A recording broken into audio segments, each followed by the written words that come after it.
Sa isang liblib na baryo sa baybayin ng Quezon, nakatira si Daniel at ang kanyang ina na si Aling Marta. Bata pa lang siya, ay sanay na siyang humarap sa hirap ng buhay. Ang kanilang maliit na bahay, na gawa lamang sa kahoy at pawid, ay nakatayo sa gilid ng palayan. At kung minsan ay tila nakikisama pa ang ulan sa kanilang kalungkutan, sapagkat pumapasok ang tubig sa bubong tuwing bumabagyo. Ngunit sa kabila ng kahirapan, puno ng pagmamahalan ang tahanan nilang mag-ina. "Anak, gumising ka na.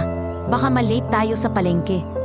Malumanay na sabi ni Aling Marta habang kinakalabit ang balikat ng natutulog pang si Daniel. "Sandali lang po, Nay," sagot ni Daniel na pilit na pinipikit pa ang kanyang mga mata.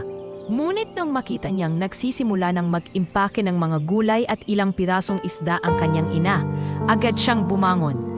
Kahit batang-bata pa siya, alam niyang kailangan niyang tumulong para may maipangtustos sila sa araw-araw. Ang bawat araw ni Daniel ay puno ng pagsubok.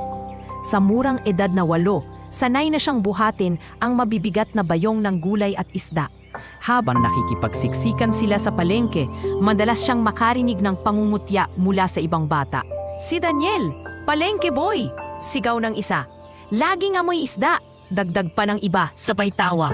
Hindi niya ito pinapansin. Tumingin lamang siya sa ina na abala sa pagtitinda.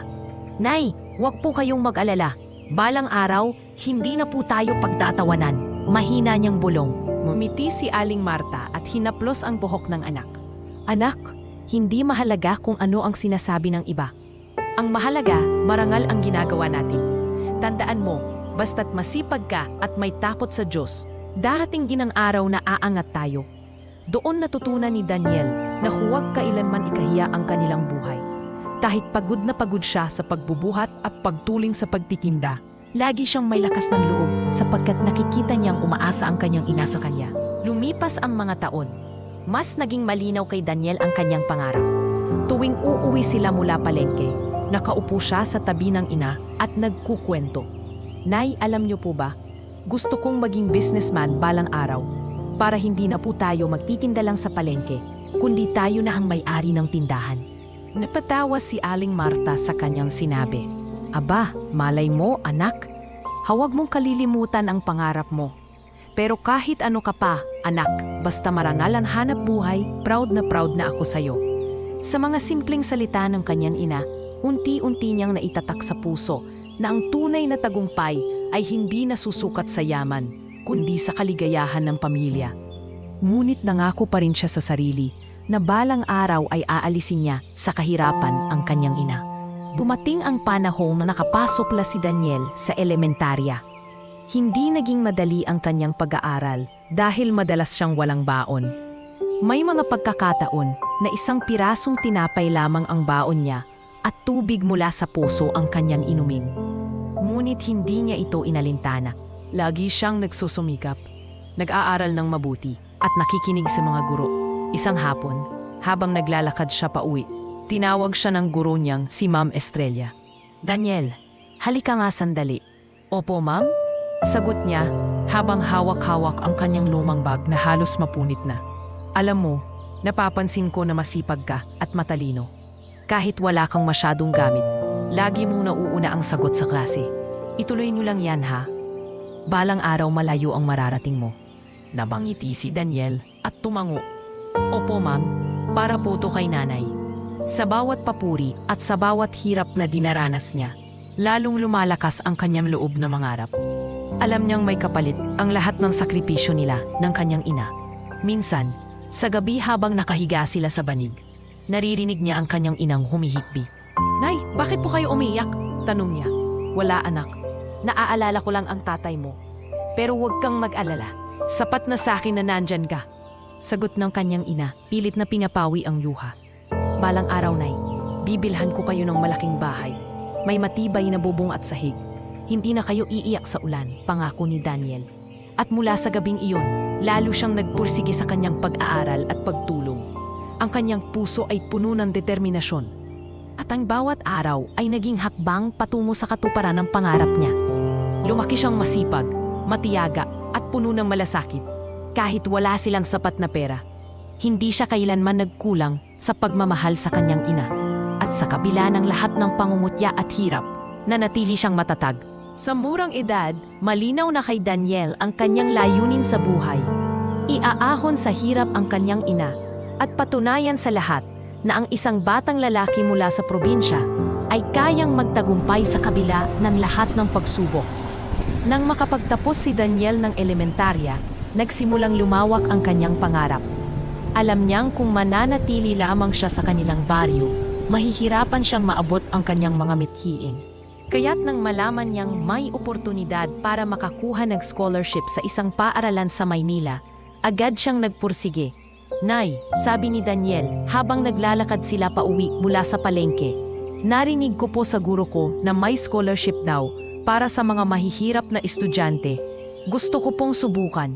Napahinto si Aling Marta at tinitigan ang anak. "Anak, malayo ang Maynila. Paano ka? Wala ka namang sa mag-anak doon." "Nay, kakayanin ko po. Basta't alam kong may pag-asa na makaahon tayo, gagawin ko." Tumango si Aling Marta, bagamat halata sa kanyang mga mata ang kaba. Alam niyang hindi madaling pakawalan ang nag-iisa niyang anak, lalo't siya ay balgado at hirap ng maglakad. Ngunit nanaig sa kanya ang kagustuhang makita si Daniel na umaamat sa buhay. Pagdating ng araw ng pagsusulit para sa scholarship, dala ni Daniel ang kanyang lumang bag at ang matibay na paniniwala sa sarili. Hindi biro ang layo ng kanyang nilakbay, at nang sumalang siya sa exam, naramdaman niya ang bigat ng responsibilidad. Para kay nanay ito, bulong niya habang sinusulat ang kanyang sagot. Lumipas ang ilang linggo, dumating ang liham mula sa Maynila. Nanginginig ang kamay ni Daniel nang buksan niya ito. "Daniel," sabi ng guro niyang si Ma'am Estrella, "congratulations, pumasa ka. May slot ka para sa scholarship." "Talaga po, ma'am?" Mangiyak-ngiyak niyang sagot. Agad siyang tumakbo pa uwi upang ipakita sa ina ang liham. Nay, nakapasa po ako, makakapag-aral na po ako sa Maynila." Sigaw niya, halos hindi mapigilan ang tuwa. Mumiti si Aling Marta, ngunit tumulo ang luha sa kanyang pisngi. "Anak, natutuwa ako para sa'yo, pero paano ako? Wala ka dito sa tabi ko. Magiging malakas kayo, Nay, at lagi ko kayong ipapadala ng pera pag nagkaroon ako ng trabaho. Balang araw, hindi na kayo mahihirapan," pangako ni Daniel. At dumating ang araw ng kanyang pag-alis. Dinala siya ng ilang kapitbahay sa terminal ng bus. Niyakap niya ng mahigpit ang kanyang ina bago sumakay. "Nay, mag-ingat po kayo palagi. Mahal na mahal ko kayo." "Anak, mahal na mahal din kita. Tandaan mo, kahit saan ka makarating, huwag mong kakalimutan kung sino ka at kung saan ka nanggaling." Sa Maynila, naharap si Daniel sa isang bagong mundo. Mataas ang mga gusali, magulo ang trapiko, at iba ang galaw ng mga tao. Wala siyang kakilala at dala lamang niya ang iilang damit, isang lumang bag at ang tiwala sa Diyos. Ang dormitoryong ibinigay sa kanya ay maliit at siksikan, kasama ang ilang kapwa-scholar. Wala siyang malambot na kama at minsan ay nahihirapan siyang makatulog dahil sa inay ng lungsod. Ngunit tiniis niya ang lahat. Isang gabi, habang nag-aaral siya sa ilalim ng mahinang ilaw ng bombilya, kinausap siya ng isa sa mga kasama niya. "Pare, ang sipag mo naman. Wala ka bang balak gumala o makipagkaibigan?" "Hindi muna," sagot ni Daniel. "Marami akong kailangang gawin. Gusto kong matupad ang pangarap ko para sa nanay ko." Ngumiti ang kasama niya. "Ibang klase ka rin, pare. Sana ganyan din ako kaseryoso." Ngunit, hindi naging madali ang lahat. Dahil kulam ang allowance, madalas ay isang beses lang kumain si Daniel sa isang araw. Naranasan niyang uminom ng tubig mula sa gripo upang mapawi ang gutom. May mga pagkakataong napapahinto siya sa paglalakad dahil sa panghihina. Minsan, habang nakatayo siya sa pila ng kantina, pinagtawanan siya ng ilang estudyanteng may kaya. "Uy, tingnan niyo, mukhang wala yatang pambili ng pagkain. Tignan mo ang sapatos niya, halos mapigtas na." Napayuko si Daniel at pinili na lang umalis. Ngunit sa kanyang puso, lalong nag-alab ang kanyang determinasyon. "Balang araw, hindi niyo na ako pagtatawanan," bulong niya sa sarili. Para makaraos, naghanap siya ng mga trabahong pwedeng pasukan. Naging part-time janitor siya sa isang maliit na kainan tuwing gabi. Naglalako ng dyaryo tuwing madaling araw at nagiging tutor ng mga bata tuwing weekend. Kahit pagod na pagod siya, hindi siya nagrereklamo. Isang gabi, pag-uwi niya sa dorm, nadatnan niya ang isang sulat mula sa kanyang ina. Nakasulat doon, "Anak, huwag kang masyadong magpuyat. Ang dasal ko ay lagi kang ligtas." Napaluha si Daniel habang binabasa ito. Hinawakan niya ang liham at bumulong. "Nay, hindi ko kayo bibiguin." Sa mga klase, hindi siya nagpapahuli. Lagi siyang aktibo at palaging handa. Pinupuri siya ng mga guro at unti-unti siyang napapansin. "Mr. Santos," sabi ng isa sa kanyang professor, "nakikita ko ang potensyal mo. Maganda ang iyong diskarte sa mga business case study. Ituloy mo lang ito, may mararating ka." "Opo sir, para po ito sa pamilya ko." Sagot ni Daniel nang may ngiti ngunit may bigat sa puso. Habang lumilipas ang mga taon, unti-unti siyang nakikibagay sa buhay sa Maynila. Natutunan niyang maging matatag sa kabila ng lahat ng tukso at panghuhusga. Ang bawat pagod at sakripisyo ay kanyang tiniis sapagkat malinaw sa kanya ang kanyang layunin: matuto, magtagumpay at bigyan ng magandang buhay ang kanyang ina. At kahit gaano kahirap ang sitwasyon niya sa syudad, palagi niyang inuuwi sa isip ang ngiti ni Aling Marta. Ang ngiting iyon ang nagsisilbing ilaw sa kanyang bawat paglalakbay. Lumipas ang ilang taon ng pagsusumikap sa Maynila at sa wakas ay natapos ni Daniel ang kanyang kursong Business Administration. Hindi naging madali ang kanyang paglalakbay. Maraming gabi ang ginugol niya sa pagtatrabaho at pag-aaral. At maraming beses din siyang halos sumuko dahil sa sobrang pagod. Ngunit sa bawat sandali ng panghihina, naaalala niya ang mukha ng kanyang ina na nananalangin para sa kanya. Ang kanyang diploma ay hindi lamang para sa kanya kundi para sa kanilang dalawa. Pagkatapos ng graduation, agad niyang tinawagan ang kanyang ina gamit ang hiniram na cellphone mula sa isang kaklase. "Nay, nakapagtapos na po ako. May diploma na po ako." Halos humihikbing sabi ni Daniel habang pinipigil ang luha. Mula sa kabilang linya, narinig niya ang tinig ni Aling Marta na nanininig.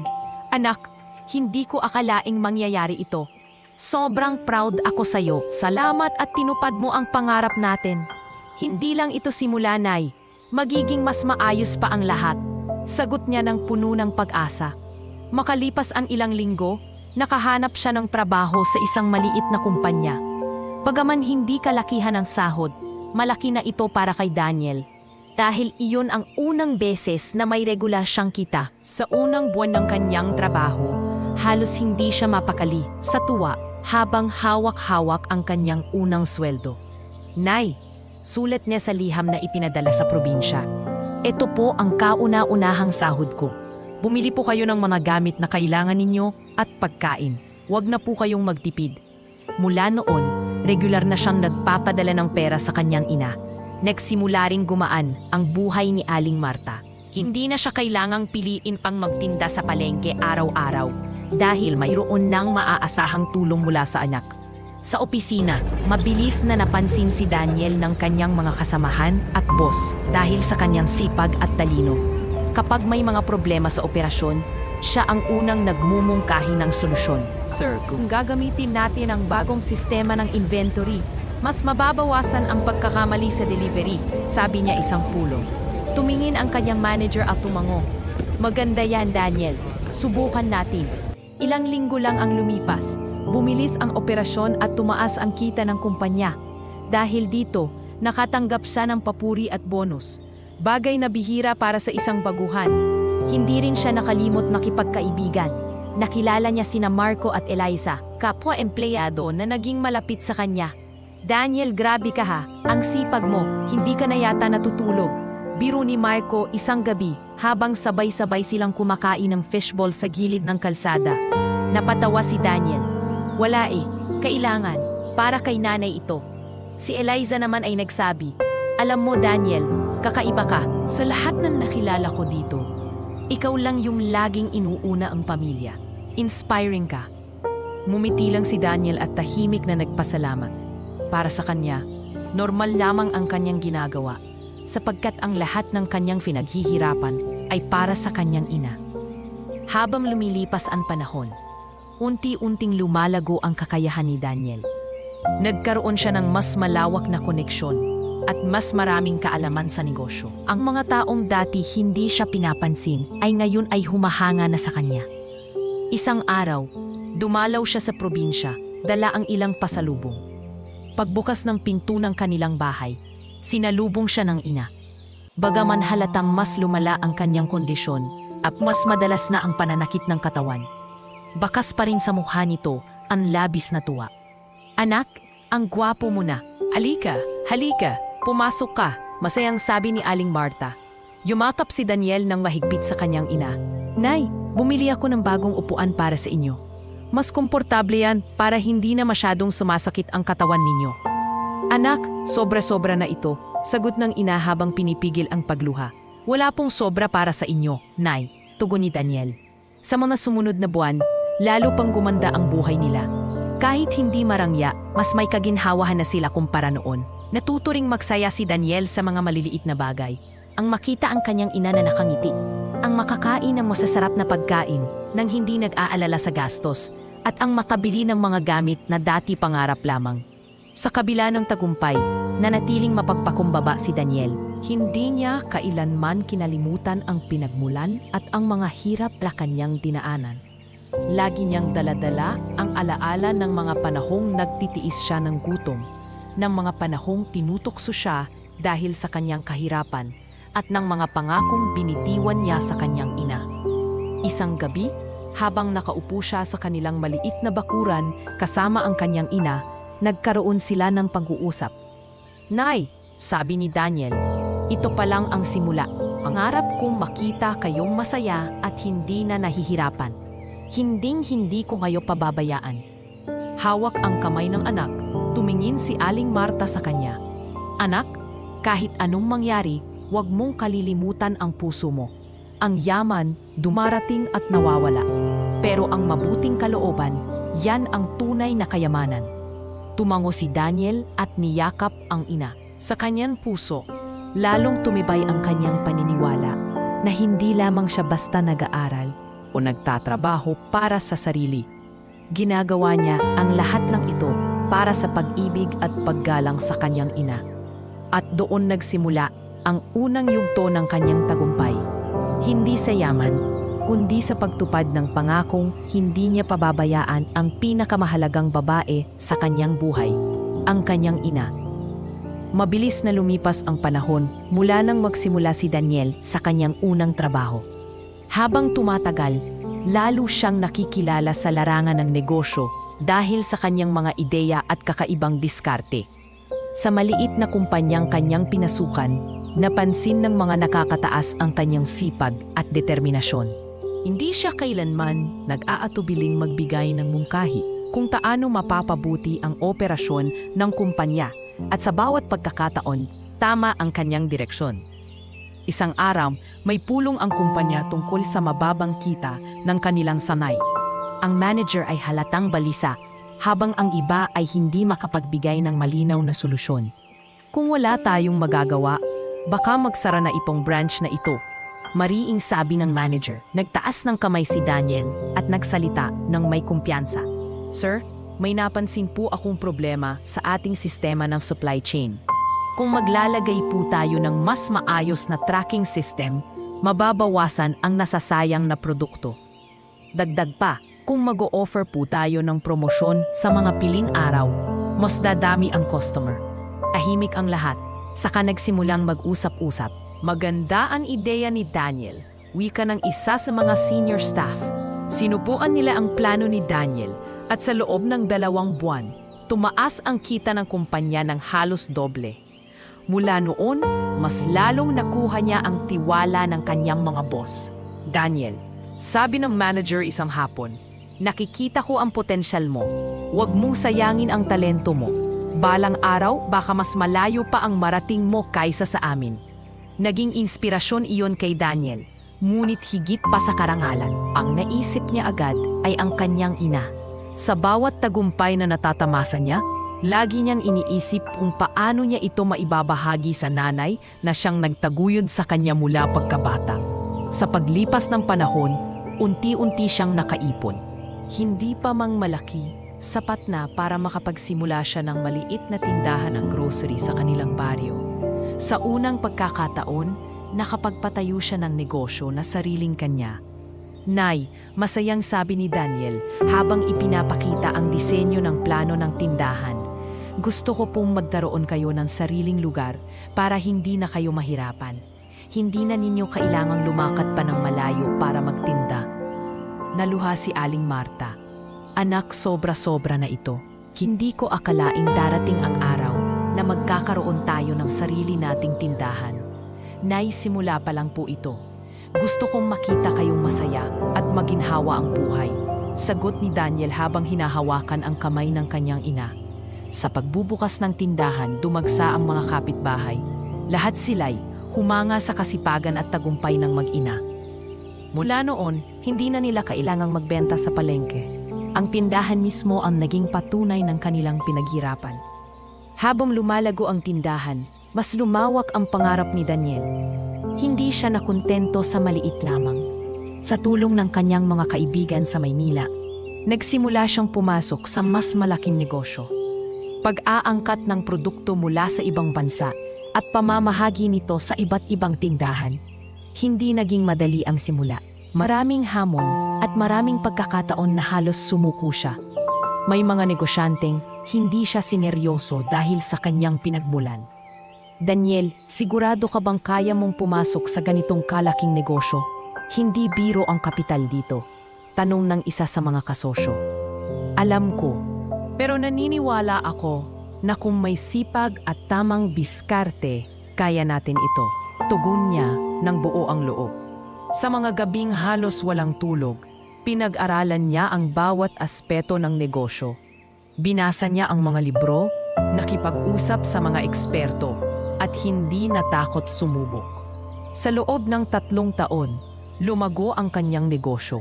Nagsimula siyang magkaroon ng mga empleyado at mas malawak na operasyon. Ang batang dating nagtitinda ng gulay at isda sa palengke ay ngayon isa nang kinikilala sa larangan ng pamumuhunan.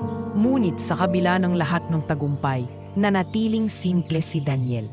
Tuwing may kita siya, hindi niya nakakalimutang ibahagi ito sa kanyang baryo. Nagpatayo siya ng ilang scholarship program para sa mga batang walang kakayahang mag-aral. Naalala niya kasi ang sarili niyang pinagdaanan noon. Isang araw, may batang lumapit sa kanya. Kuya Daniel, salamat po sa scholarship. Dahil sa inyo, makakapag-aral na ako. Ngumiti siya at inulo ang buhok ng bata. Pagbutihin mo ang pag-aaral mo. Balang araw, ikaw naman ang tutulong sa iba. Ang mga salita niyang iyon ay nagmula sa kanyang sariling karanasan.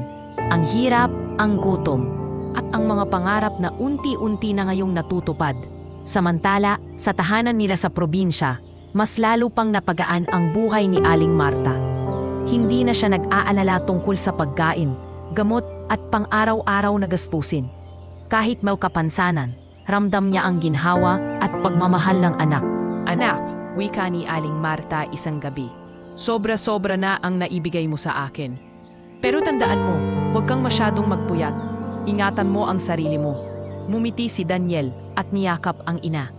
Nay, lahat ng ito para sa inyo. Hindi ako titigil hanggat hindi ko nakikitang masaya kayo. At doon lalo pang tumibay ang kanyang loob.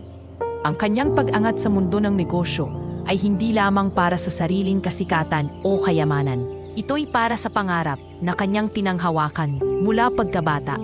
Ang bigyan ng maramal at maginhawang buhay ang kanyang ina na nagsakripisyo para sa kanya.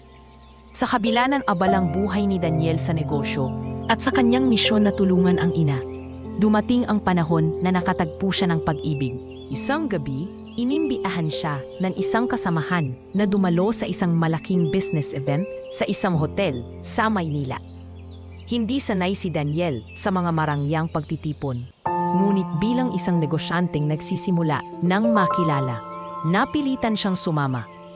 Pagdating niya sa event, nakasuot siya ng kanyang simpleng suit. Hindi kasing mamahalin ng iba, ngunit malinis at maayos. Habang abala siya sa pakikipag-usap tungkol sa negosyo, bigla siyang natigilan nang makita niya ang isang babaeng lumapit sa kanila.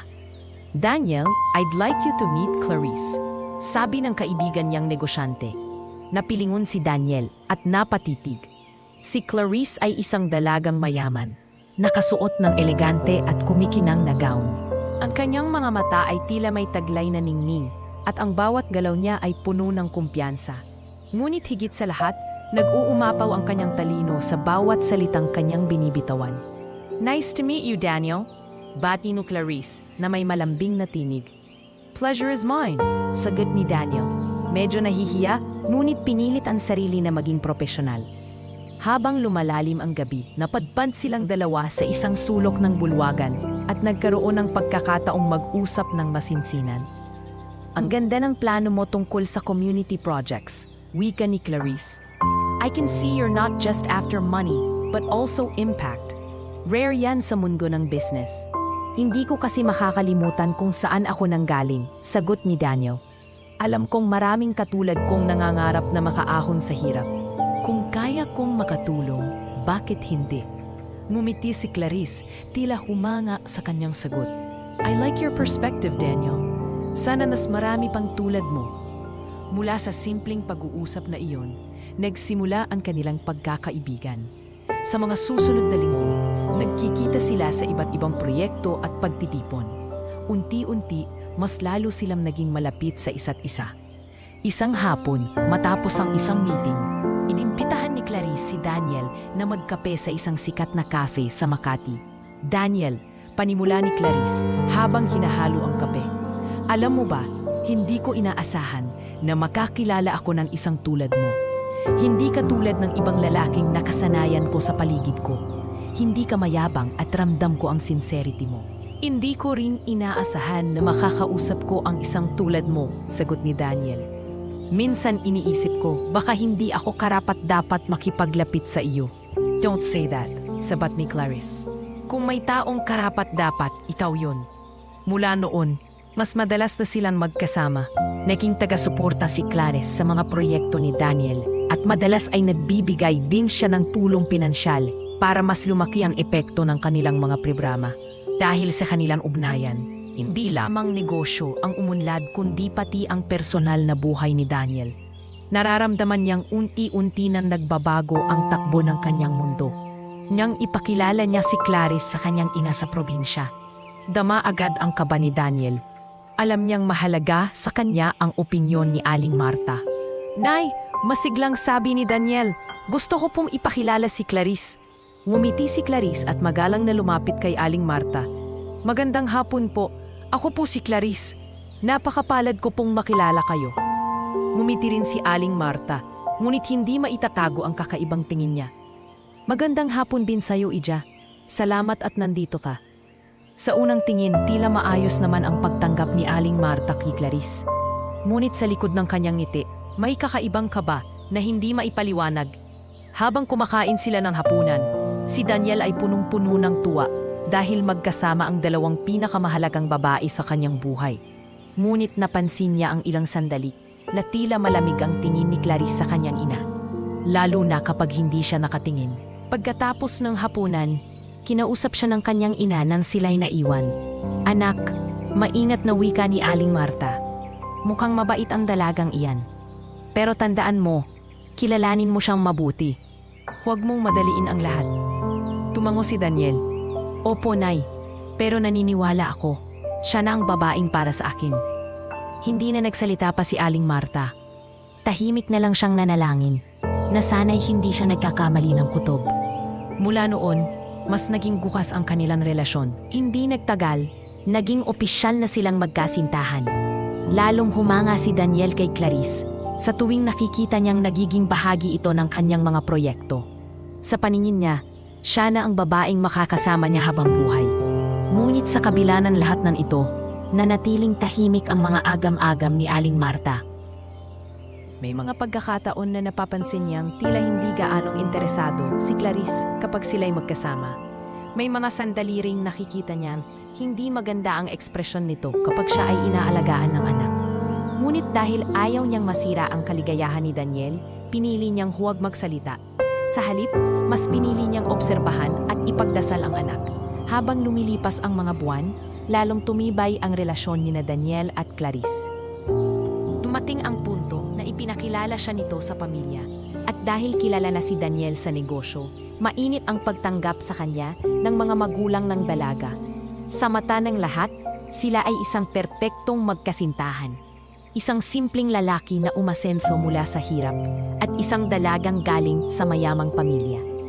Ngunit sa likod ng nakangiping larawan nilang dalawa, unti-unting tumitibay ang hinala ni Aling Marta na may hindi kanais-nais na ugali ang dalagang pinili ng kanyang anak. At kahit gaano siya kabahala, nanatili siyang tahimik, umaasa na sana'y mali lamang ang kanyang kutob. Ngunit ang kanyang puso ay tila may banta na sa hinaharap, may darating na pagsubok na magpapabago sa lahat. Lumipas ang mga buwan at mas lalo pang lumalim ang relasyon ni Daniel at Clarice. Sa bawat pagtitipon at business event, magkasama silang dumadalo. Madalas na nakikita ng mga tao si Clarice na nakasuporta kay Daniel. At dahil dito'y lalong napalapit ang loob ng publiko sa kanilang dalawa. Ngunit higit pa sa opinyon ng lipunan, ang puso ni Daniel ay lubos na nahulog sa dalaga. Isang gabi, matapos ang matagumpay na launching ng isa sa kanilang bagong proyekto, nagpasya si Daniel na gawin ang isang hakbang na matagal na niyang pinaplano. Dinala niya si Clarice sa isang mamahaling restaurant sa Makati. Clarice, panimula ni Daniel, habang nagbubukas ng maliit na kahon. Mula nang makilala kita, nagbago ang mundo ko. Mas lalo kong nakita na hindi sapat ang pera o tagumpay. Kailangan din ng taong makakasama sa lahat ng hirap at saya. Gusto kong ikaw yon. Will you marry me? Napatitig si Clarice sa kumikislap na singsing. Saglit siyang natigilan, ngunit agad ding ngumiti. Yes, Daniel. Oo, papakasalan kita.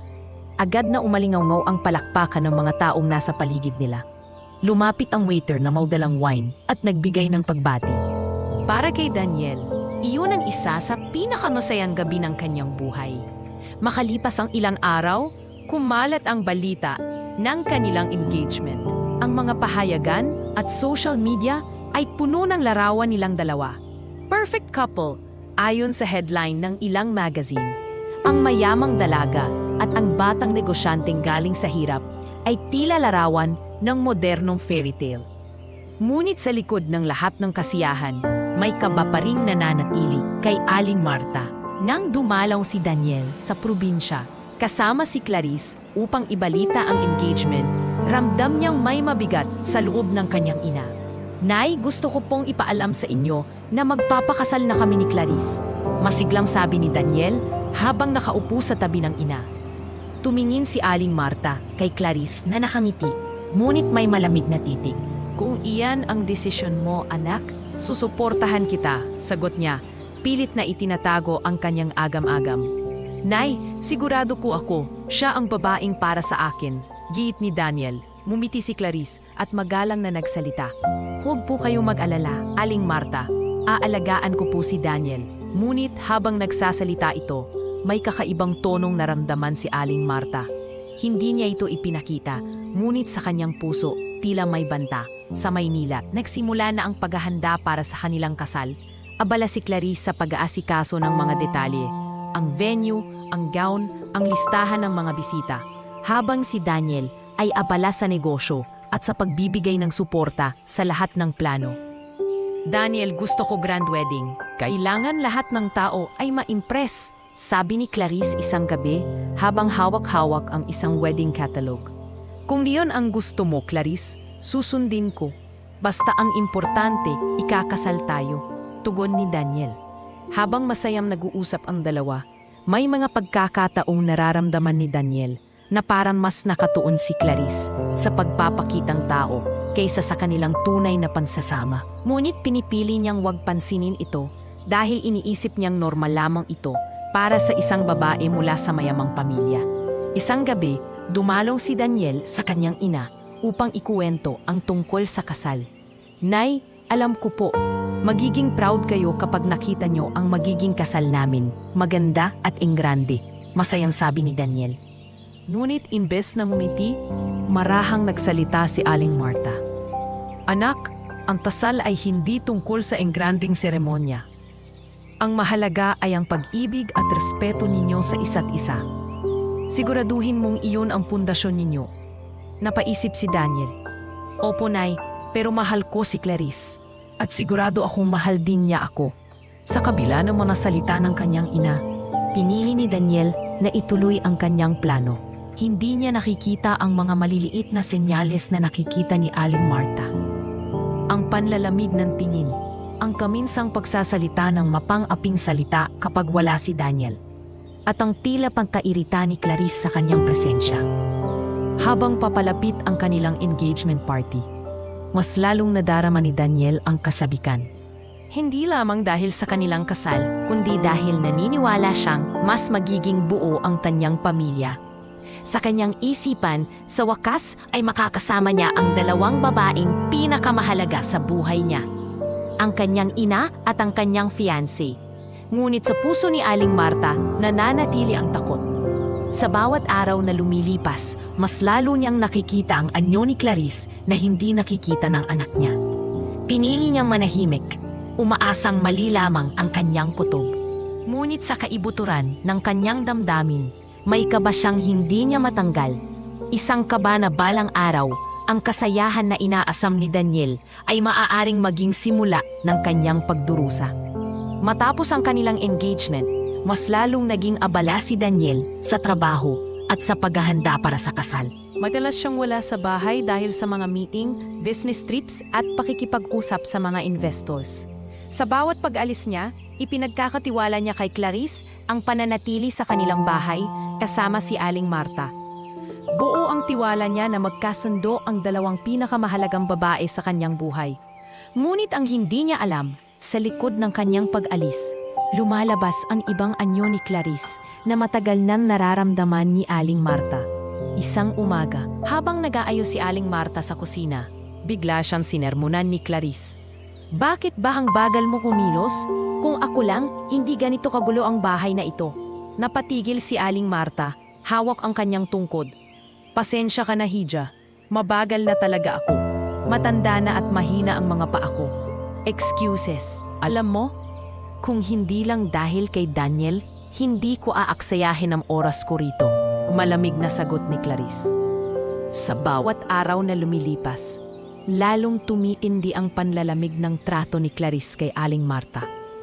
Kapag hindi naroon si Daniel, hindi siya nag-aatubiling itulak ang upuan ng matanda, ng marahas, o iparamdam na pabigat ito sa kanilang relasyon.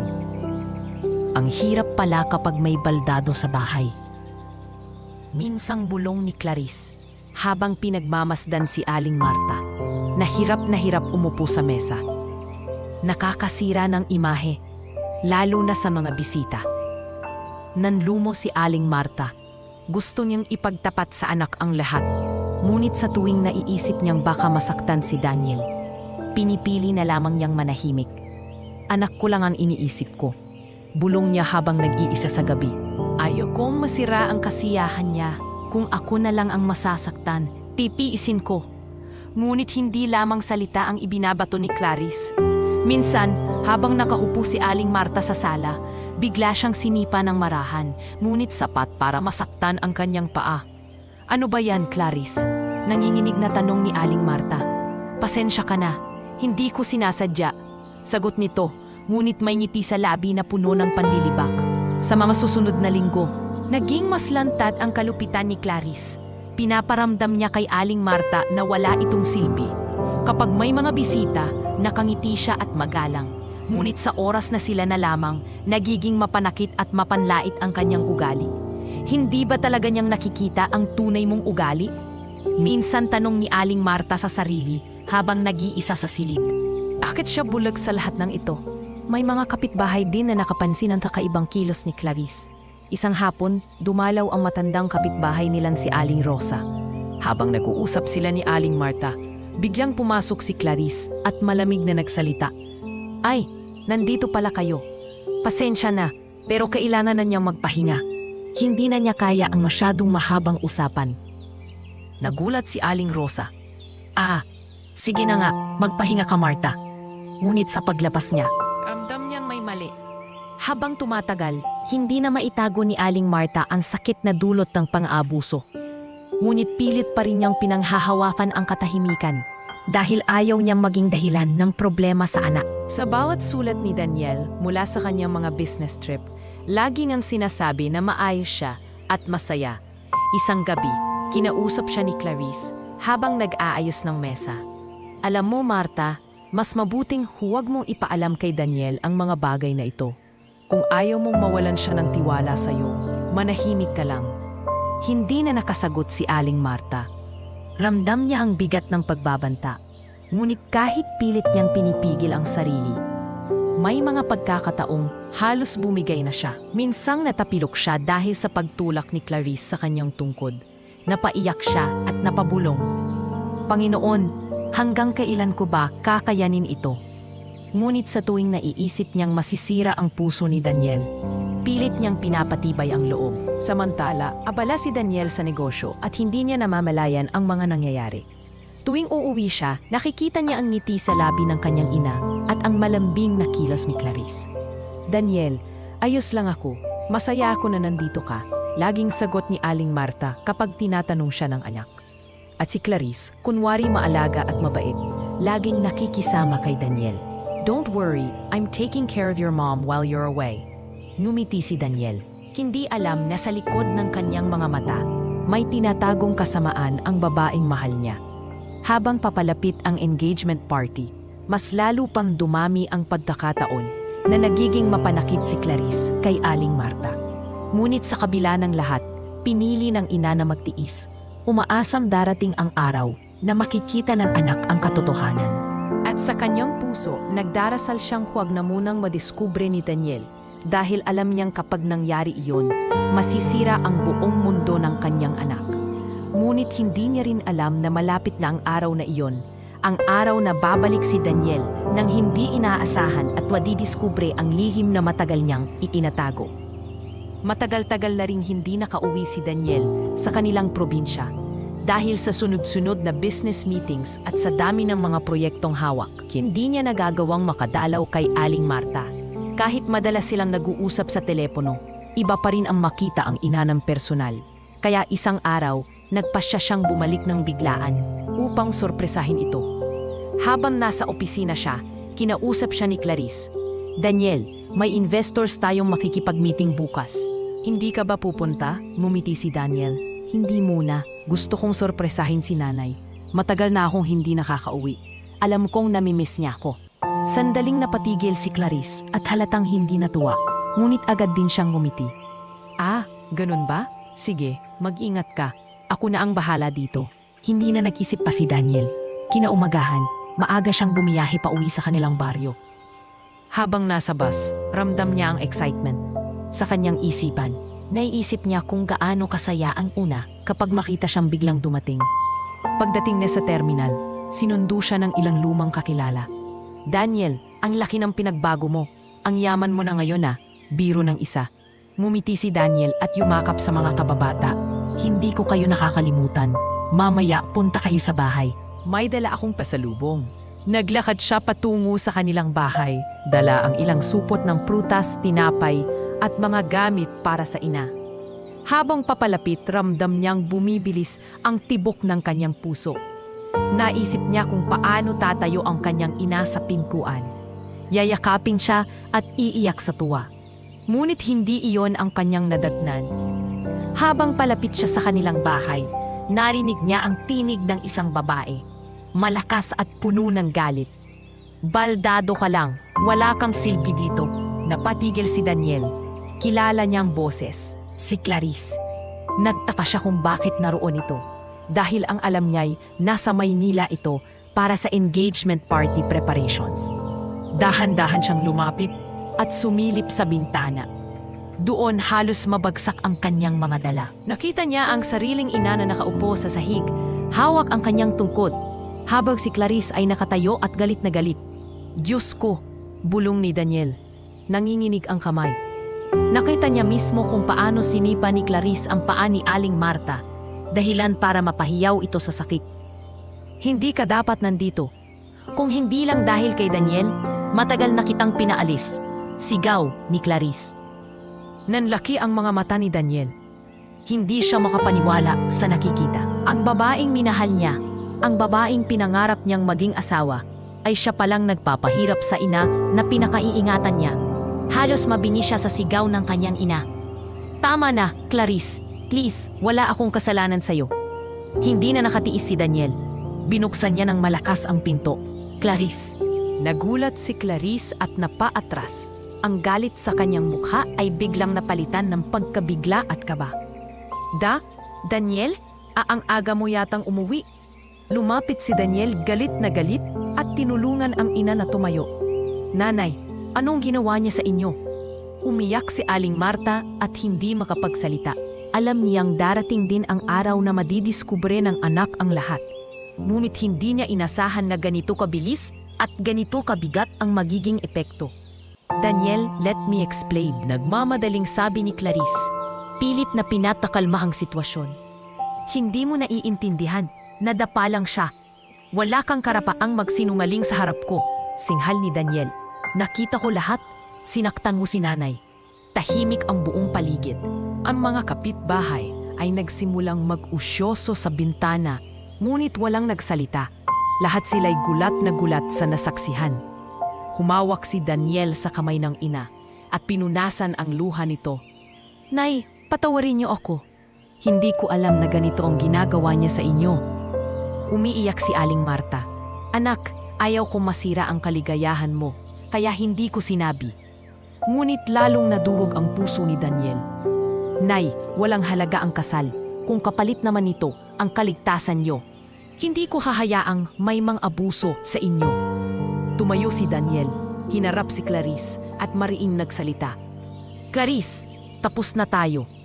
Hindi ko matanggap na kaya mong gawin ito sa ina ko. Daniel, please. Lumapit si Clarice, pilit na inaabot ang kamay ng binata. Mahal kita. Hindi mo ako pwedeng basta iwan. Kung mahal mo ako, malamig na sagot ni Daniel, hindi mo sasaktan ang taong pinakamahalaga sa akin. Ang ina ko ang buhay ko, at sinaktan mo siya. Hindi na nakasagot si Clarice. Ang dati niyang tikas at yabang ay napalitan ng kaba at takot. Lumabas si Daniel ng bahay, buhat-buhat ang ina. Ang mga kapitbahay ay naglapitan at inalok ng tulong. Daniel, may nakita na rin kaming kakaiba noon. Pero hindi namin alam kung paano magsasabi. Pasensya ka na. Huwag niyo na pong alalahanin. Ang importante, ligtas si nanay ngayon. Sagot ni Daniel habang mahigpit na niyayakap ang ina. Habang inilalayo niya ito sa kanilang bahay, ramdam niya ang bigat ng mga luha at ang sakit ng pagkakanulo. Ang babaeng minahal at pinagkatiwalaan niya ay siya palang may kakayahang pahirapan ang taong pinakamahalaga sa kanya. Ngunit sa halip na mawalan ng pag-asa, lalo niyang pinanghawakan ang pangakong ginawa niya noon pa man. Nay, hinding-hindi ko kayo pababayaan. Ako ang kakampi ninyo hanggang huli. At sa kanyang puso, nagsimula ang bagong laban. Hindi lamang laban para sa kanyang negosyo o pangalan, kundi laban para sa dangal at kaligtasan ng kanyang ina. Sa araw na iyon, nagbago ang lahat para kay Daniel. Ang sorpresang sanay puno ng saya ay naging pintuan ng katotohanan na magpapabago ng landas ng kanyang buhay. Habang buhat-buhat ni Daniel ang kanyang ina palabas ng bahay, tila naglalaho ang lahat ng magagandang alaala na minsang ibinahagi niya kay Clarice. Ang babaeng minahal niya, pinangarap niyang pakasalan at ipinagmamalaki niya sa lahat, ay siya palang nagdulot ng pinakamatinding sakit hindi lamang sa kanyang ina, kundi pati na rin sa kanyang puso. Sa gitna ng mga taong nag-uusyoso, nakayuko si Daniel habang pinapakalma ang umiiyak na si Aling Marta. Nay, huwag na kayong umiyak, ligtas na kayo, hindi ko nahahayaan na masaktan pa kayo, mariing wika niya. Ngunit habang papalayo sila, hindi mapigilan ni Clarice ang sumunod. Daniel, huwag kang basta lumayo nang hindi nakikinig sa akin. Hindi mo naiintindihan, nadala lang ako. Kuminto si Daniel, ngunit hindi siya lumingon. Walang dahilan ang pananakit, at lalong walang dahilan para bastusin ang nanay ko. Tapos na tayo, Clarice. Ang kanyang tinig ay malamig at puno ng puot. Sa unang pagkakataon, nakita ng lahat kung paano gumuho ang imaheng matagal nang itinataguyod ni Clarice. Ang mga kapitbahay ay nagsimula ng magbulungan. Hindi ko akalaing ganyan pala siya. Bulong ng isa. Napakaganda sa labas, pero palaway at malupit pala sa loob. Dagdag pa ng isa. Pagdating nila sa bahay ni Aling Rosa, isang matagal nang kaibigan ni Aling Marta, agad silang pinatuloy. Marta, dito na muna kayo. Hindi ko hahayaang bumalik ka pa doon habang naroroon ang babaeng iyon. Mariing sabi ni Aling Rosa. Maraming salamat, Rosa. Sagot ni Daniel habang inihihiga ang kanyang ina sa sopa. Hindi ko alam kung paano ko pa ipapaliwanag ang lahat ng ito. Ang akala ko, perpekto na ang lahat. Pero mali pala ako. Lumapit si Aling Marta at hinawakan ang kamay ng anak. Anak, huwag mong sisihin ang sarili mo. Hindi mo kasalanan na naniwala ka sa kanya. Ang mahalaga, nakita mo na ngayon ang katotohanan. Ngunit hindi iyon sapat para mawala ang sakit na nararamdaman ni Daniel.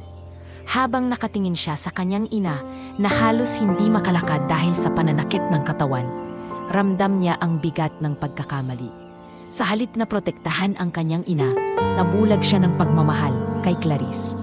Kinabukasan, nagpasya si Daniel na bumalik sa bahay upang harapin si Clarice. Pagbukas niya ng pinto, nadatnan niyang nag-iimpake ito ng mga gamit. Daniel, nagsimula si Clarice habang pilit na nagpapaliwanag. Wala akong intensyon na saktan ang relasyon natin. Oo, nagkamali ako. Pero nagawa ko lang iyon dahil naiinggit ako.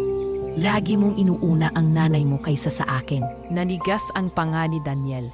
At iyon ba ang dahilan para saktan siya? Clarice, siya ang dahilan kung bakit ako nandito. Siya ang nagturo sa akin kung paano magmahal, paano magsikap, at paano magpatawad. Ikaw ang nagpakita sa akin kung paano maging bulad ang isang tao sa maling pagmamahal. Umiiyak si Clarice. Daniel, please, give me another chance. Ngunit umiling siya.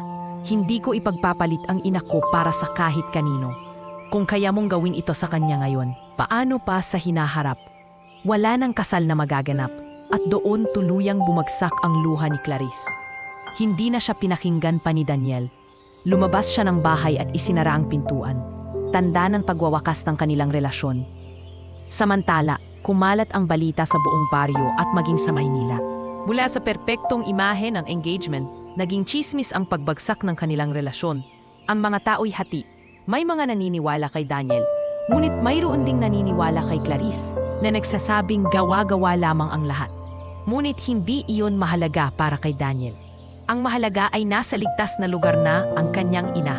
Sa mga sumunod na linggo, inalagaan niya ng husto si Aling Marta. Araw-araw ay pinapasyalan niya ito, sinasamahan sa pagkain at tinitiyak na may gamot at pangangailangan siya. Kahit pa may mga proyekto siyang iniwan, hindi niya iyon pinagsisihan.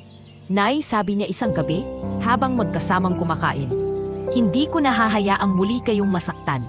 Lahat ng pinaghirapan ko para sa inyo. Hindi ko hahayaang masira iyon ng kahit sino. Mumiti si Aling Marta kahit may bakas pa ng lungkot sa kanyang mukha. Anak, hindi ko pinangarap ang kayamanan. Ang pangarap ko lang ay makita kang masaya at marangal. At kahit na dumaan tayo sa sakit na ito, alam kong mas magiging matibay ka. Ngunit sa puso ni Daniel, hindi madaling kalimutan ang nakita niyang eksena.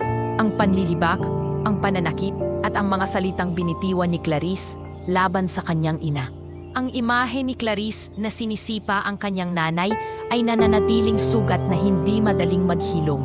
Isang gabi, habang naglalakad siya sa tabing dagat ng kanilang baryo, kinausap niya ang sarili. Nadurog man ako, hindi ako titigil. Hindi dito nagtatapos ang lahat. Lalaban ako para kay nanay, para sa kinabukasan naming dalawa. At doon, nagsimula ang bagong yugto ng buhay ni Daniel. Hindi na siya ang batang mahirap na nangangarap lamang. Siya na ngayon ang lalaking natuto mula sa pagkakamali. Nakakita ng tunay na kulay ng tao at handang ipaglaban ang dignidad ng kanyang pamilya. Ngunit habang pinapanood niya ang mga alon na humahampas sa dalampasigan, alam niyang mahaba pa ang landas. Sa likod ng bawat tagumpay ay may kasamang hamon at ang kanyang laban ay hindi pa tapos. Ang nakita niyang eksena ang naging mitsa ng kanyang bagong direksyon. Isang direksyon na mas magiging matatag, mas maingat at higit sa lahat, mas nakatuon sa pagmamahal na hindi kailanman magtataksil. Ang pagmamahal sa kanyang ina. Kinabukasan matapos niyang mahuli si Clarice sa nakagigimbal na eksena, hindi na mapakali si Daniel.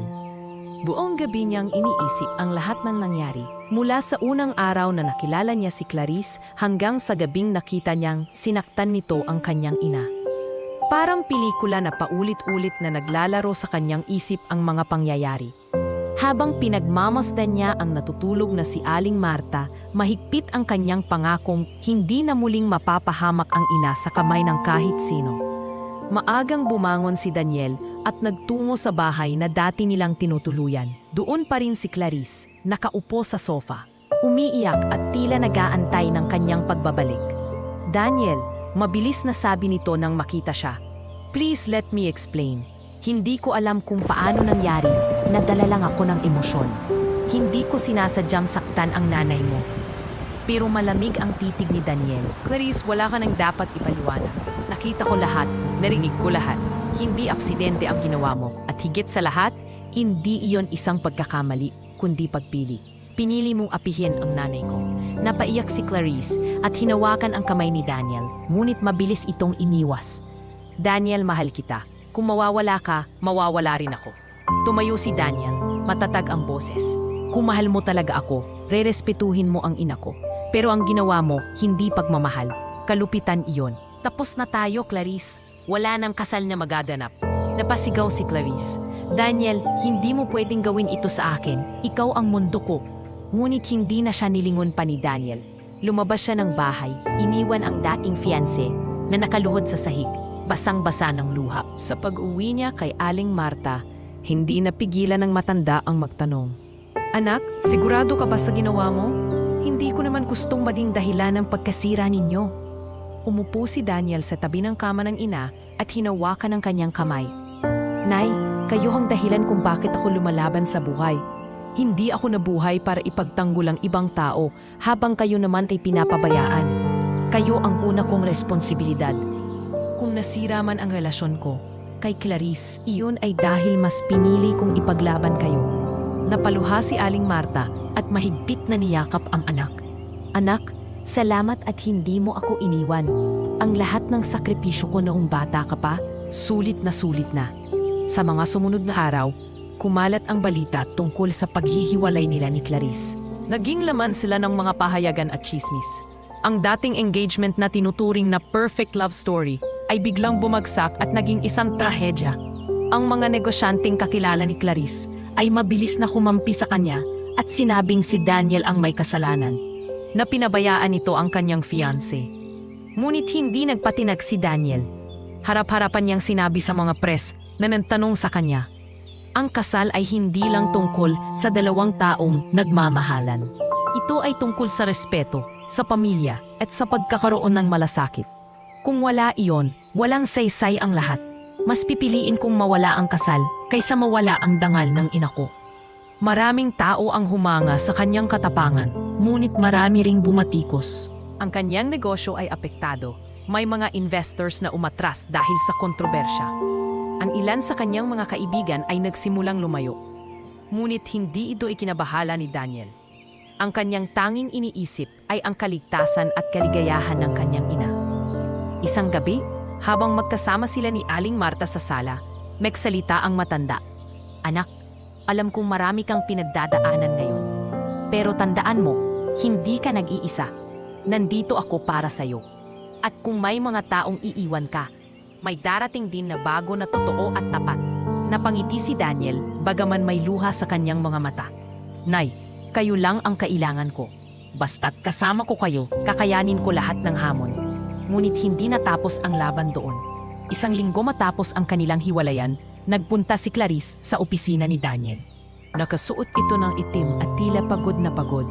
Daniel, please, bigyan mo ako ng pagkakataong makabawi. Hindi ako mabubuhay nang wala ka.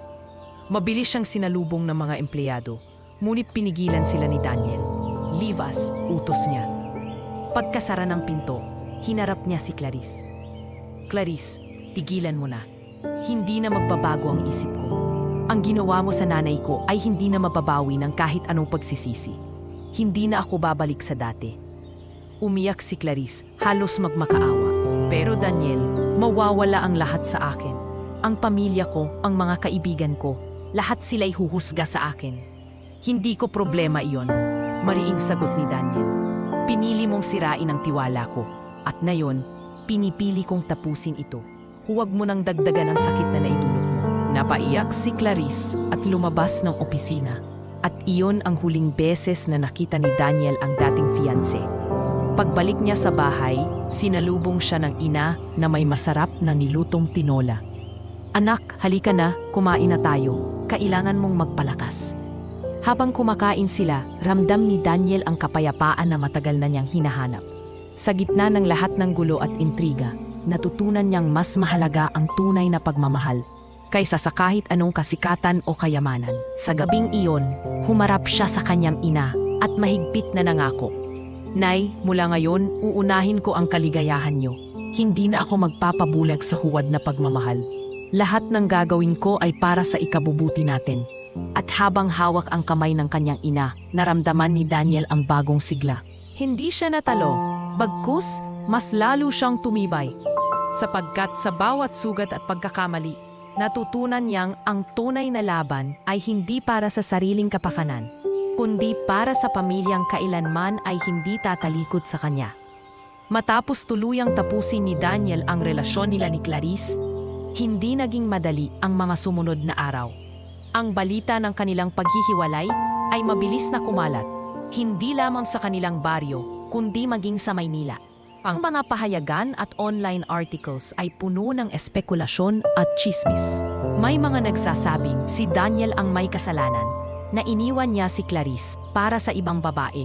Mayroon ding nagsasabi na si Clarice daw ay biktima lamang ng selos at hindi niya sinasadya ang lahat.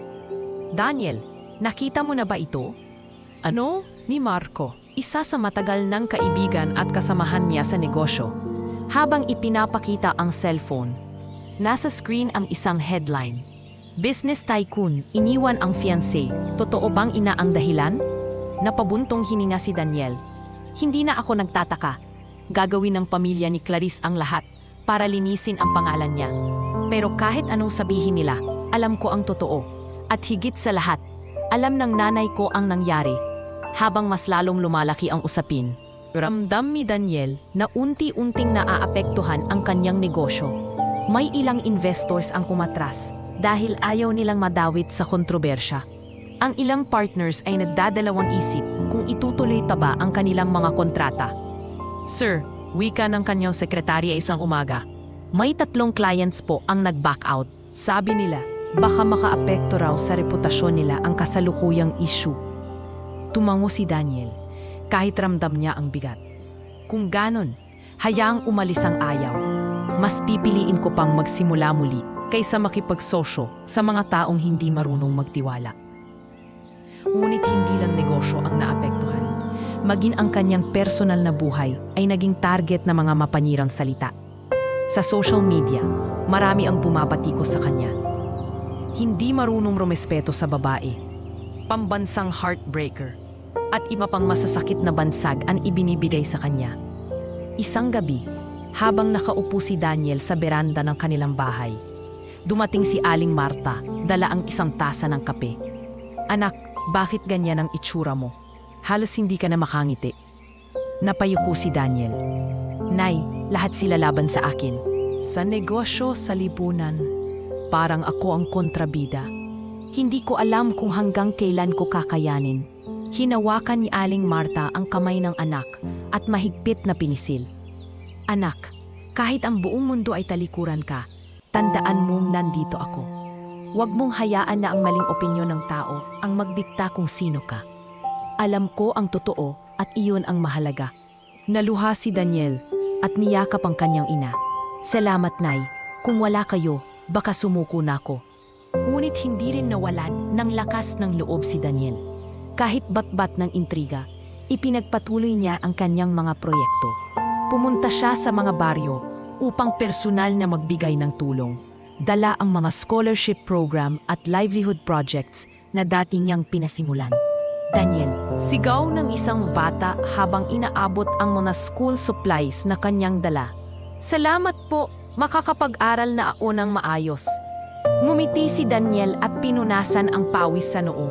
Pagbutihin mo ang pag-aaral mo, ha? Balang araw, ikaw naman ang tutulong sa iba. Dahil dito, kahit na negatibo ang nakasulat sa mga pahayagan, marami ang nakasaksi ng kanyang kabutihan sa aktwal na buhay. Unti-unti, may mga taong nagsimulang maniwala muli sa kanya. Subalit dumating ang isang matinding dagok. Isang malaking proyekto ang biglang kinansela matapos kumalat ang balitang di umano'y hindi marunong mag-manage ng relasyon si Daniel, kaya baka hindi rin marunong mag-manage ng negosyo. Ito'y malinaw na gawa-gawa ng mga kampo ni Clarice. Galit na galit si Marco nang dalawin siya. Daniel, sobra na to. Kung ako ang tatanungin, idemanda mo na sila. Umiling si Daniel. Hindi ako lalaban sa kanila sa pamamagitan ng kaso. Hindi ko kailangan ng gulo. Ang gagawin ko, patutunayan ko sa gawa na mali sila. Naging mabigat ang sitwasyon. Ang dating kumpanyang mabilis na lumalago ay biglang bumagal. Ang mga empleyado'y natatakot na mawala ng trabaho. Sir Daniel, sabi ng isa sa kanyang staff, kung mawawala na po ang kumpanya, paano po ang mga pamilya namin? Tinitigan sila ni Daniel at mariing nagsalita. Hindi mawawala ang kumpanya. Habang nandito ako, hindi ako susuko. Kung kinakailangan magsimula tayong muli, gagawin natin iyon. Pero hinding-hindi ko kayo pababayaan. Ang kanyang paninindigan ang nagsilbing inspirasyon sa mga tao. Kahit mahirap ang sitwasyon, nanatili silang tapat sa kanya. Samantala, patuloy pa rin ang mga pangungutya at intriga sa social media. Isang gabi, habang nagbabasa si Daniel ng mga komento, napaluha siya. Ngunit agad siyang nilapitan ng kanyang ina. Anak, sabi ni Aling Marta, kung lagi mong titignan ang masasamang salita, masisira ka. Huwag kang magpakain sa kanila. Ang gawin mo, ipakita mo sa gawa ang tunay mong pagkatao. Ang mga taong totoo, sila ang makakakita ng katotohanan. Napangiti si Daniel at hinalikan sa noo ang kanyang ina.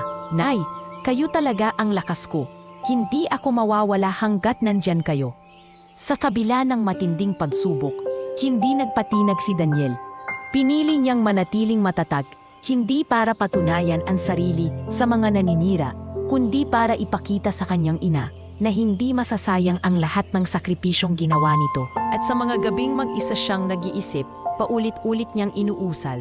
Masakit man ang pinagdaanan ko, mas lalo akong titibay. Hindi ako magpapatalo. Lalaban ako para kay nanay, para sa kinabukasan naming dalawa.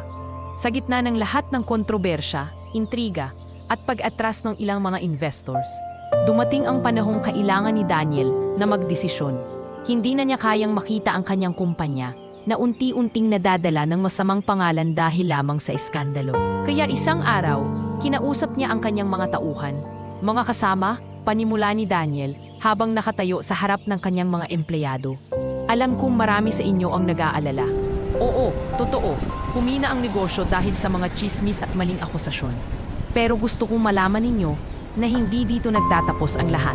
Mas mabuti pang magsimula muli sa malinis na pangalan kaysa manatili sa isang sistemang marumi ang imahe.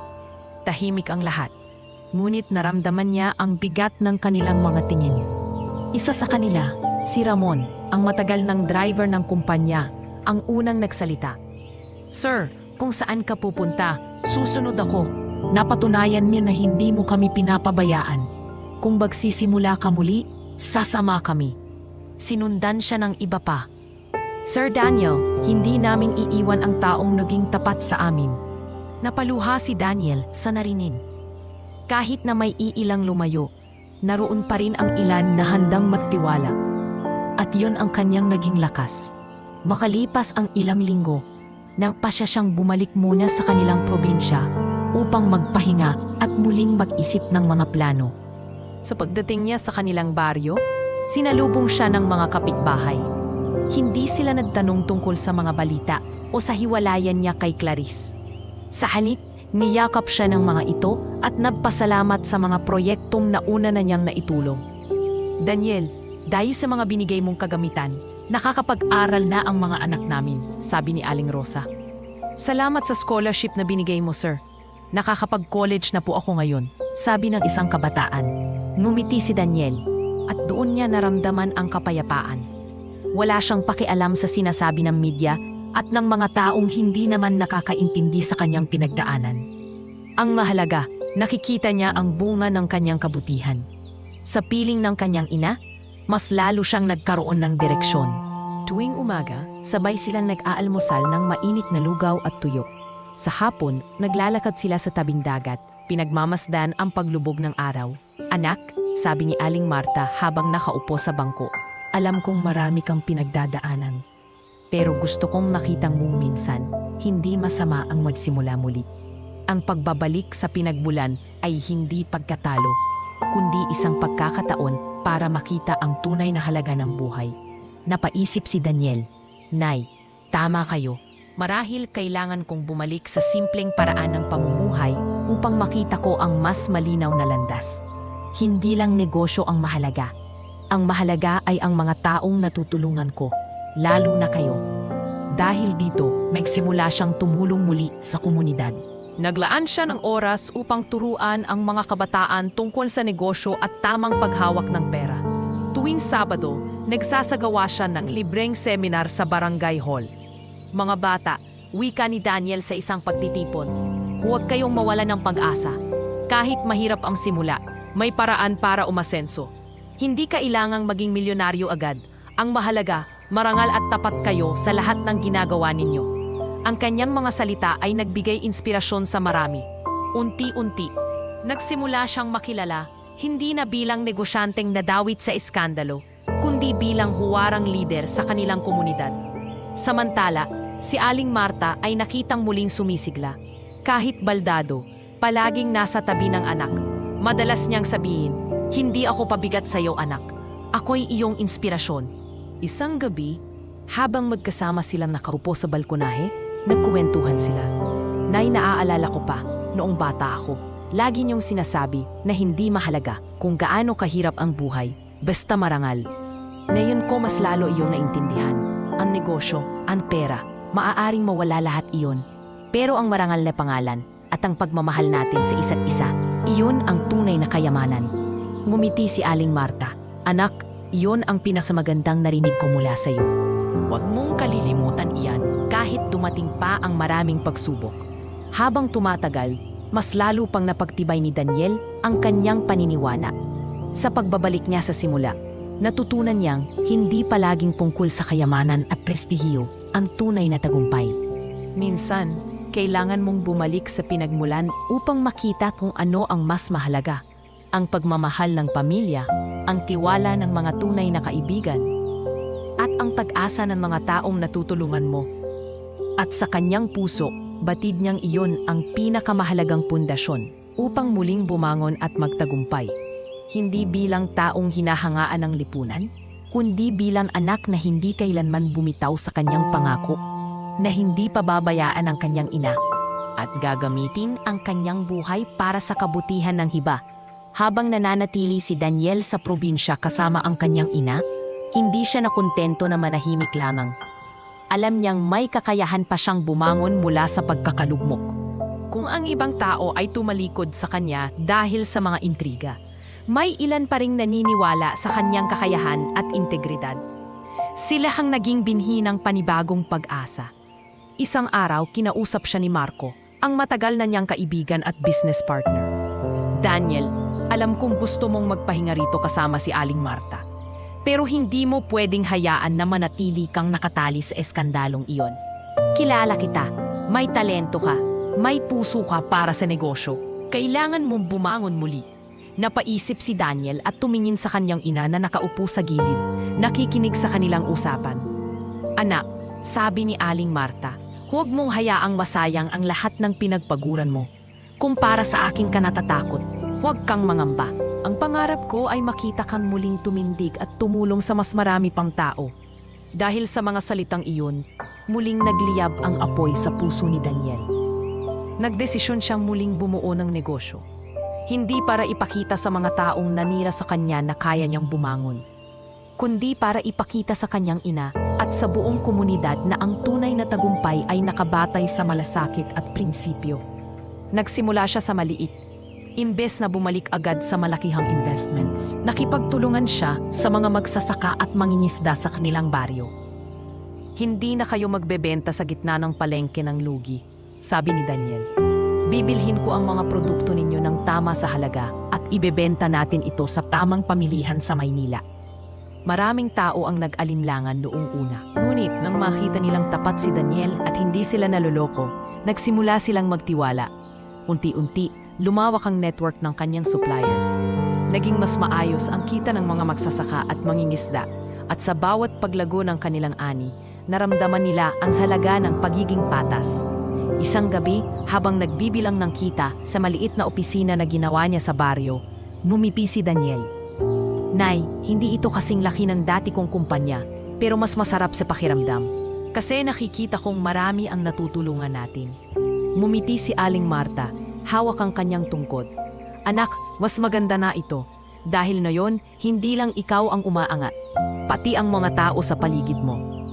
Habang lumilipas ang mga buwan, nagsimula na ring mapansin ng iba pang negosyante ang ginagawa ni Daniel. May mga kaibigang dati lumayo ang nagbalik at nag-alok ng tulong. Ngunit mas naging maingat si Daniel na yon. Hindi na siya basta-basta pumapasok sa mga partnership. Kung papasok tayo sa negosyo, siguraduhin mong pareho tayong may malasakit sa tao. Wika niya kay Marco. Hindi ko hahayaang maulit ang nangyari. Hindi na ako magbubulag-bulagan sa maling tao. Sa lungsod, unti-unti na ring nagbago ang imahe niya. May ilang pahayagan ang nagsimulang maglabas ng mga artikulo tungkol sa kanyang community projects at mga livelihood programs. Ang dating scandal-ridden businessman ay unti-unti nang nakikilala bilang ang negosyanteng may malasakit. Ngunit hindi naging madali ang lahat. May mga paninira pa rin bumabalik mula sa kampo ni Clarice. May mga nagsasabing pakitang tao lamang ang ginagawa ni Daniel. Ngunit sa halip na sagutin ang mga ito, pinili niyang manahimik at ipakita ang katotohanan sa gawa. Sir Daniel, sabi ng isang kabataan na natulungan ng kanyang scholarship program, kung hindi po dahil sa inyo, hindi ako makakapag-aral. Balang araw, babalik ako at tutulong din sa iba. Napangiti si Daniel at tinapik ang balikat ng bata. Yan ang gusto kong marinig. Hindi lang ako ang dapat tumulong. Dapat lahat tayo ay magbahagi ng kabutihan. Ang mga simpleng salitang iyon ay naging gabay niya sa bawat hakbang. Hindi na lamang negosyo ang kanyang pinapairal, kundi isang misyon, ang magtayo ng isang komunidad na sama-samang umaangat. Sa bawat pagtitipon, sa bawat meeting, at sa bawat proyekto, ramdam ni Daniel na mas tumibay siya bilang tao. Hindi na siya natatakot mawalan ng yaman o pangalan dahil alam niyang nasa kanya ang pinakamahalagang kayamanan. Ang pagmamahal at suporta ng kanyang ina at ng mga taong tunay na nagtitiwala sa kanya. Isang gabi, habang magkasamang nakaupo sila ni Aling Marta sa harap ng kanilang bahay, tinanong siya nito, "Anak, ano na ngayon ang plano mo?" Huminga si Daniel ng malalim. "Nay, hindi na ako maghahangad ng pinakamalaking kumpanya o pinakamalaking kayamanan. Ang gusto ko, magkaroon ng negosyo na tunay na may saysay. Isang negosyo na hindi lamang para sa atin, kundi para sa lahat." At doon, muling nagningning ang mga mata ni Aling Marta. "Anak, natutuwa ako na hindi ka nagbago. Mas lalo mo lang pinatunayan na kahit saan ka dalhin ng kapalaran, mananatili kang marangal." Habang lumalakas ang ihip ng hangin sa gabi, ramdam ni Daniel na unti-unti na siyang bumabangon muli. At sa pagkakataong ito, mas matibay, mas tapat, at mas handa kaysa dati. Dahil natutunan niyang hindi sapat ang maging matagumpay, kailangan din niyang maging makatao. At sa kanyang puso, malinaw ang kanyang bagong pangarap, bumuo ng negosyo na hindi lang nakabatay sa tubo, kundi sa pagmamahal, malasakit at pag-asa. Isang negosyo na magpapatunay na ang isang taong bumagsak ay maaari ring bumangon, mas matatag at mas marangal kaysa dati. Matapos ang lahat ng unos at pagsubok na dumaan kay Daniel, tila unti-unti nang bumabalik ang liwanag sa kanyang buhay. Sa pagbabalik niya sa probinsya at muling pagbangon ng kanyang negosyo na nakasentro sa pagtulong sa komunidad, dumating din ang pagkakataon na makilala ang isang taong magpapabago sa kanyang pananaw tungkol sa pag-ibig. Isang araw, inimbitahan siya ng barangay kapitan upang dumalo sa isang outreach program para sa mga batang nangangailangan ng libreng edukasyon. Doon niya unang nakita si Liza, isang simpleng guro na may dalisay na puso. Nakaputing blouse lamang ito at maong na pantalon, walang halong magarbong alahas o kolorete sa muka. Ngunit agaw pansin ang kanyang ngiti at ang paraan ng pagtrato sa mga bata. Daniel, siya si Liza, isa sa mga guro rito, pakilala ng kapitan.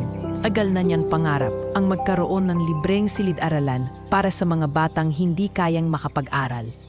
Mumiti si Liza at iniabot ang kamay. Ikinagagala kong makilala ka, Daniel. Narinig ko na ang tungkol sa mga proyekto mo rito sa baryo. Malaki ang naitulong mo sa mga magulang ng mga batang tinuturuan ko.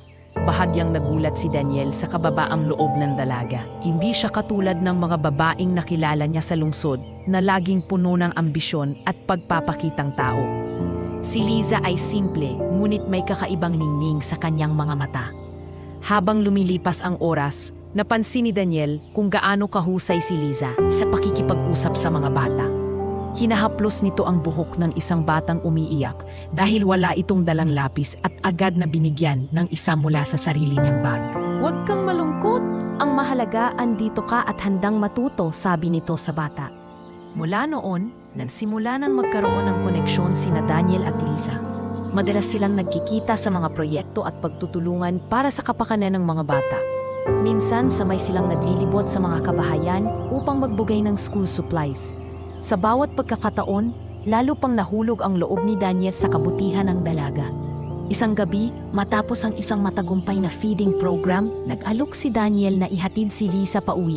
Habang naglalakad sila sa tabing daan, nagkaroon sila ng seryosong pag-usap. Alam mo, Daniel, sabi ni Liza habang nakatingin sa buwan, hindi ko kailanman inisip na makikilala kita. Ang alam ko lang, gusto kong makatulong sa mga bata. Pero ngayong kasama kita, parang mas lumalakas ang loob ko na ipagpatuloy ang lahat ng ito. Napangiti si Daniel. Liza, ikaw ang nagbibigay sa akin ng bagong pag-asa. Akala ko sarado na ang puso ko sa pag-ibig matapos ang lahat ng nangyari. Pero sa tuwing nakikita kita, nararamdaman kong may dahilan para muling magtiwala. Namula ang pisngi ni Liza at sandaling natahimik. Daniel, hindi ko alam kung karapat-dapat ako. Simpleng guro lang ako. Wala akong kayamanan o karangyaan. Hinawakan ni Daniel ang kanyang kamay. Hindi kayamanan ang mahalaga sa akin. Ang mahalaga, totoo ka. At nakikita ko iyon sa'yo. Samantala, sa kanilang bahay, napansin ni Aling Marta ang kakaibang sigla ng anak. Daniel, napapansin kong lagi kang nakangiti nitong mga araw. Sino ba ang nagpapasaya sa'yo? Tanong niya nang may biro. Nagulat si Daniel at natawa. Nay, may nakilala lang po ako. Siya si Liza, isang guro dito sa baryo. Kumislap ang mga mata ni Aling Marta. Ah, guro, alam mo ba anak? Matagal ko ng pangarap na makahanap ka ng babaeng hindi lang maganda, kundi may mabuting puso. Sigurado akong masaya ako kung siya nga iyon. Makalipas ang ilang buwan, lalo pang tumibay ang relasyon ni Daniel at Liza. Hindi man ito agad naging formal na magkasintahan. Ramdam ng lahat ang pagkakaunawaan at pagtutulungan nila. Sa bawat proyekto, sabay silang kumikilos. Sa bawat hamon, magkasama silang lumalaban. Hanggang dumating ang araw na hindi na kayang itago ni Daniel ang kanyang nararamdaman. Sa harap ng maraming bata at guro, matapos ang isang programa, lumapit siya kay Liza at nagsalita. Liza, hindi ko na kayang itago pa. Simula nang makilala kita, pinuksan mo muli ang puso ko sa pag-ibig. Sa mga mata mo, nakita ko ang katapatan na matagal kong hinanap. At sa puso mo, naramdaman ko ang malasakit na gusto kong makasama habang buhay. Liza, maari ba kitang ligawan ng formal? Namutla si Liza, ngunit mabilis ding umiti. Nanginilid ang luha sa kanyang mga mata. Daniel, hindi ko ito inaasahan. Pero oo, matagal ko na ring nararamdaman ang koneksyon natin. At kung handa ka, handa rin akong magbukas ng puso para sa'yo. Nagpalakpakan ang mga tao at maging si Aling Marta ay napaluha sa saya. Salamat Diyos ko, bulong niya. Muli na namang nagbukas ang puso ng anak ko. Mula noon, opisyal na naging magkasintahan sina Daniel at Liza. Ngunit higit pa sa isang relasyon, naging mas matibay ang kanilang misyon, ang tumulong sa mas marami pang tao. Sa bawat araw, mas lalo silang minahal ng komunidad dahil hindi lamang sila isang magkasintahan, kundi dalawang pusong sabay na tumutibok para sa kapakanan ng iba. Makalipas ang ilang buwan ng pagkakaintindihan at pagkakakilanlan, tuluyan ng umusbong ang pagmamahalan ni Daniel at Lisa. Hindi nila agad minadali ang kanilang relasyon. Bagkus hinayaan nilang lumago ito ng may tiwala, respeto at malasakit. Unti-unti, naging haligi si Lisa sa buhay, hindi lamang ni Daniel, kundi maging kay Aling Marta, na lalong nakaramdam ng kapanatagan dahil may isang mabuting babae na tunay na nagmamahal sa kanyang anak. Isang hapon, nagtipon-tipon ang mga bata at guro sa bagong tayong silid-aralan na itinulong buuin ni Daniel at Lisa. Matapos ang kasayahan, lumapit si Daniel kay Lisa na nooy abala sa pagsasaayos ng mga gamit. "Lisa," wika niya, mahigpit na hawak ang kamay nito. "Hindi ko na kayang itago pa. Ikaw ang taong gusto kong makasama sa lahat ng hamon at tagumpay. Maaari ba kitang gawing opisyal na bahagi ng buhay ko?" Naiyak si Lisa at tumamo. "Daniel, wala nang masasaya pa kaysa sa malaman mong pareho tayong handang ipaglaban ang pagmamahalan natin." "Oo, Daniel, magiging kasintahan mo ako." Mula noon, formal na silang magkasintahan. At hindi nagtagal, naging mas malinaw ang kanilang plano para sa hinaharap. "Daniel," sabi ni Lisa isang gabi habang magkasamang naglalakad sa tabing dagat, "hindi ko man kayang tapatan ang karangyaan ng mga nakasama mo noon. Pero maaasahan mong sa puso ko, ikaw at ang iyong ina ang laging uunahin." Hinapras ni Daniel ang pisngi nito. "Hindi ko kailangan ng karangyaan, Liza. Ang kailangan ko ay katapatan at pagmamahal. Mga bagay na ikaw lamang ang tunay na nakapagbigay sa akin."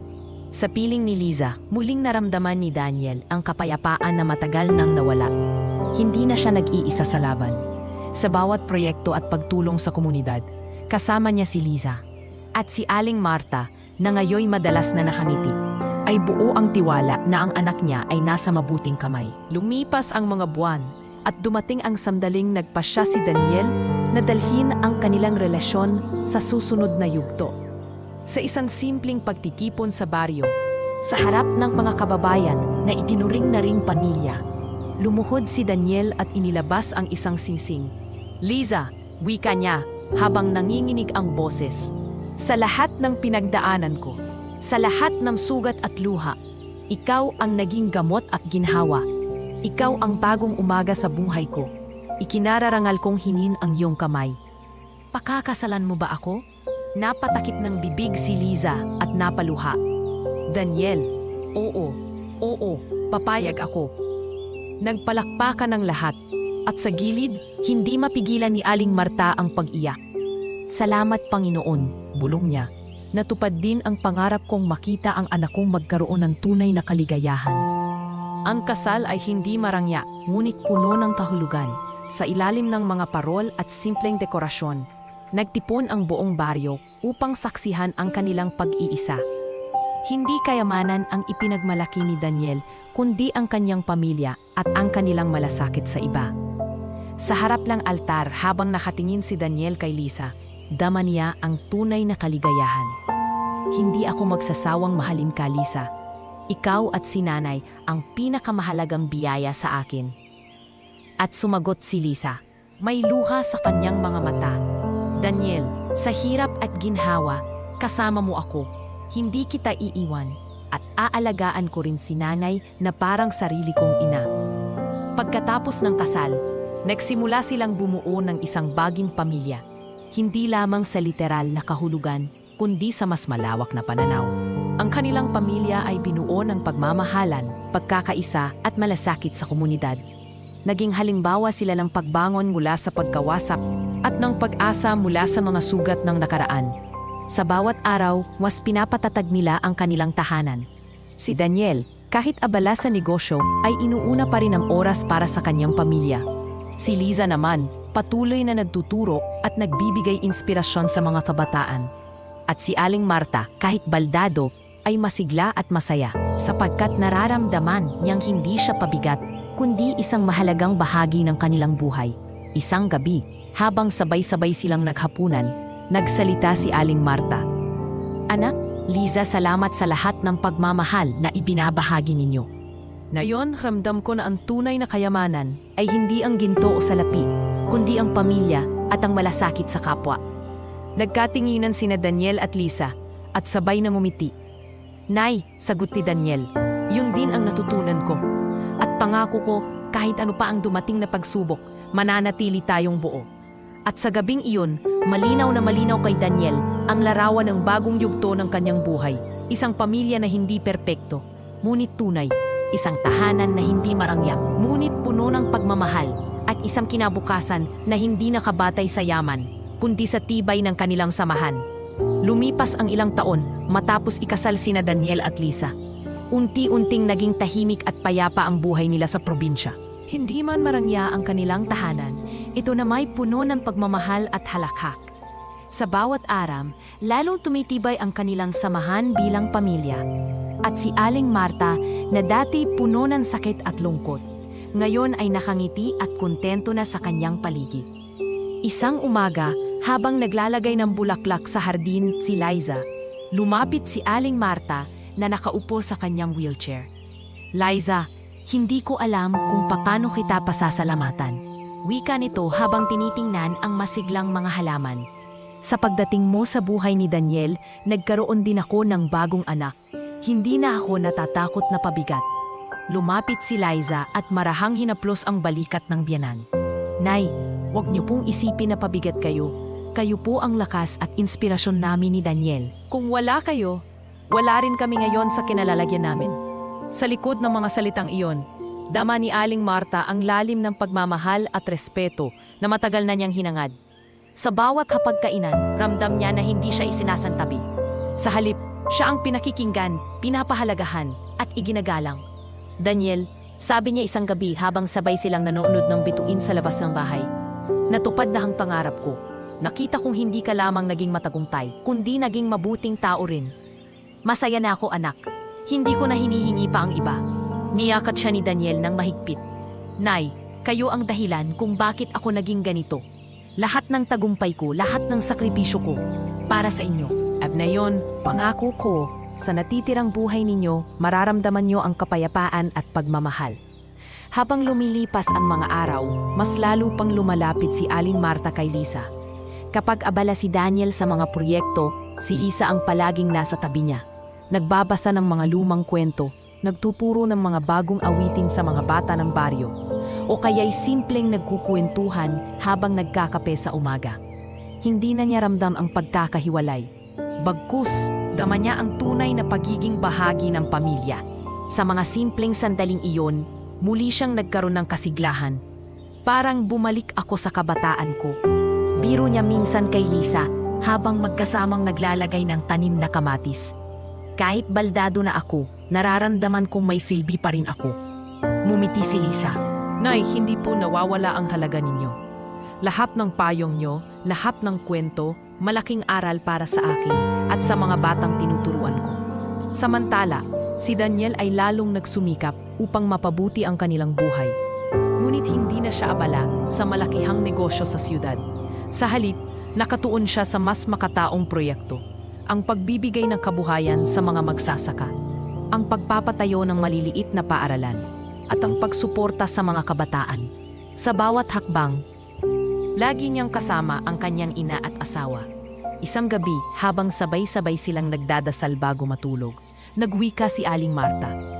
"Panginoon, salamat sa lahat ng biyaya. Salamat sa anak ko at sa kanyang asawa.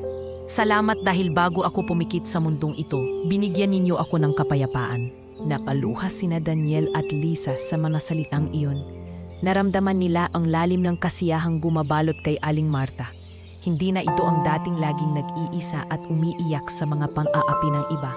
Ngayon, siya'y nakangiti, buo ang loob at kontento sa pagmamahal na tinatanggap.